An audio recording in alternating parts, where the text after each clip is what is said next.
Hey, welcome back to the channel. One of my plans with this whole thing is to do some boat walkthroughs and reviews of normal boats, everyday boats, not just the couple $100,000, $1 million awesome boats that we all dream of, but maybe a boat that works or gets used every day, or maybe something the majority of us will be able to have and afford. Today we're going to take a look at my 23 Seahawk. It's a boat that I spend most of my days and most of my time on. It's been awesome. I'll give you the good points and a few of the not so good points, but overall I love it. Now my boat's been through a lot of changes throughout its life. These are a few pics of its early days. Here you'll see a picture of Nick Silva's 22 Seahawk. Very different hulls, same company, both hard-working boats. Here's some of the early days. This was right after I mounted the live well in the middle. It came with the boat, but it definitely wasn't installed. First day I drove it home, my daughter was at ballet. Drove there to pick her up, and she is giving her approval. I definitely love this boat without the tower on it. Just awesome. And here's the day that Birdsall wrapped up the tower. So just a few pics of the transformation. So this boat originally started in Goodland, Florida as a guide boat, and then it went to Marathon, where another guy had it, until after Hurricane Irma, when I stumbled upon it for sale on Craigslist, actually.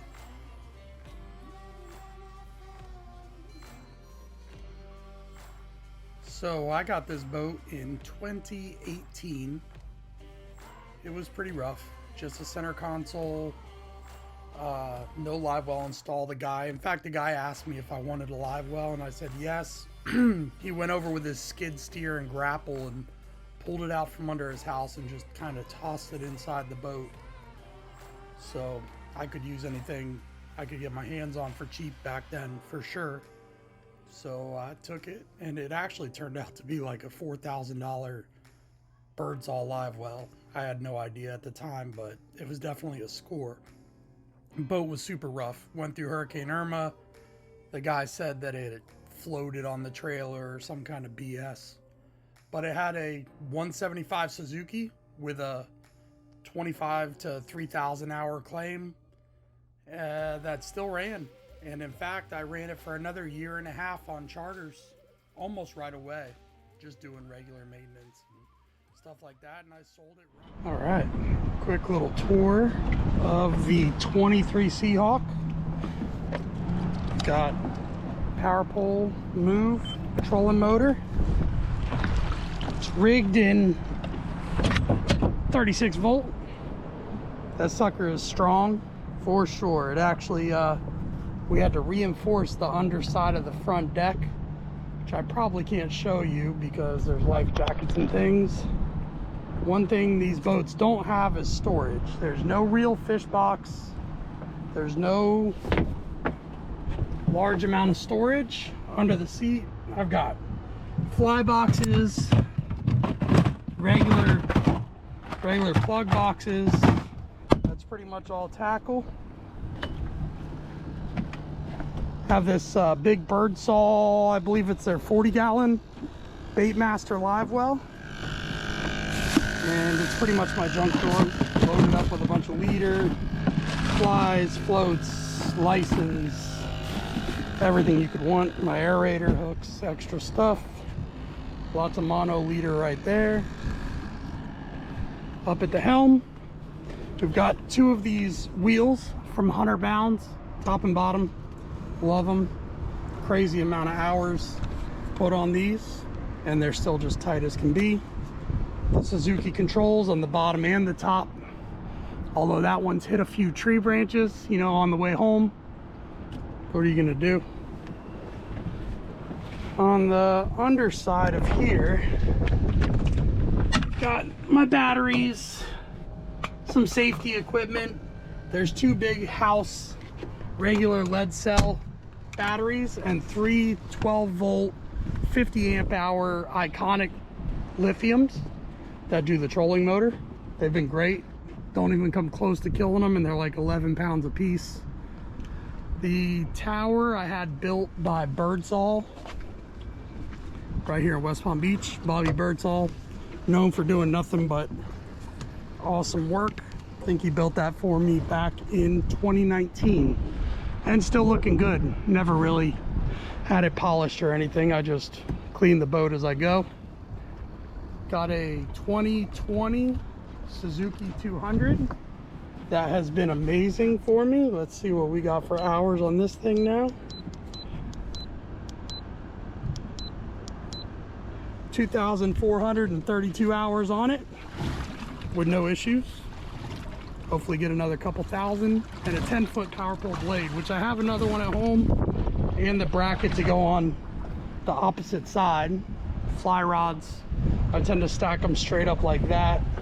I had custom fly rod holders made for under the gunnels, but it just turns into a mess. They get kicked, and as you can see on a charter, I typically bring anywhere from 10 to 14 rods. Spinning rod conventional storage there and up top. Keep them up top while we're fly fishing. Hang the boga right there. My little container of gulp shrimp in the corner, as always, just kind of makes its way around. And I've got a Yeti 35 that's been strapped to the back platform forever. It's real nice, keeps it out of the way. That's really just drinks and whatever else.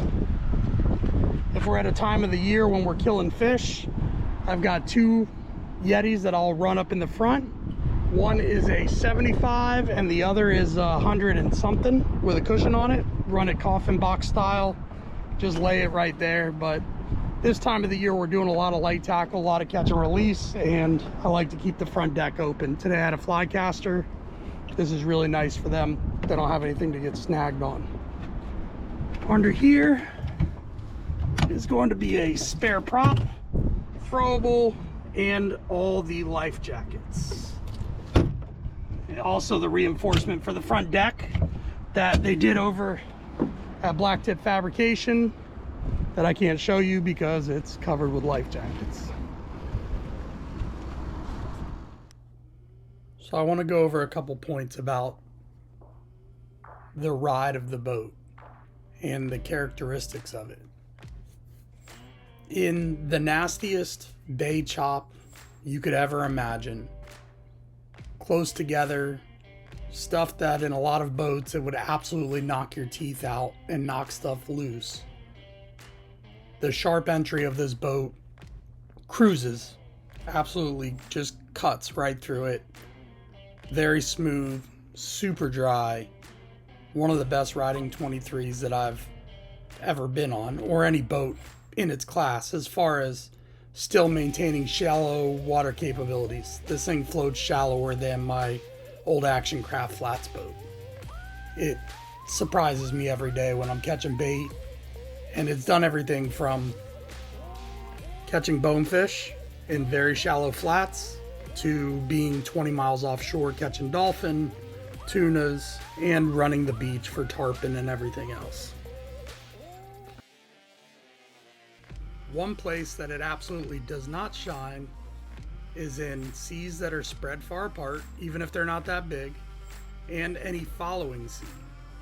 If you're not a driver and you get overconfident in a following sea, say coming in the inlet or just big rollers behind you, this boat will absolutely try to kill you and everybody else on it because of the sharp entry. You have to kind of stay ahead of it and have a good understanding of how the boat works, or it will definitely bow steer, turn to the side, and try to eject you.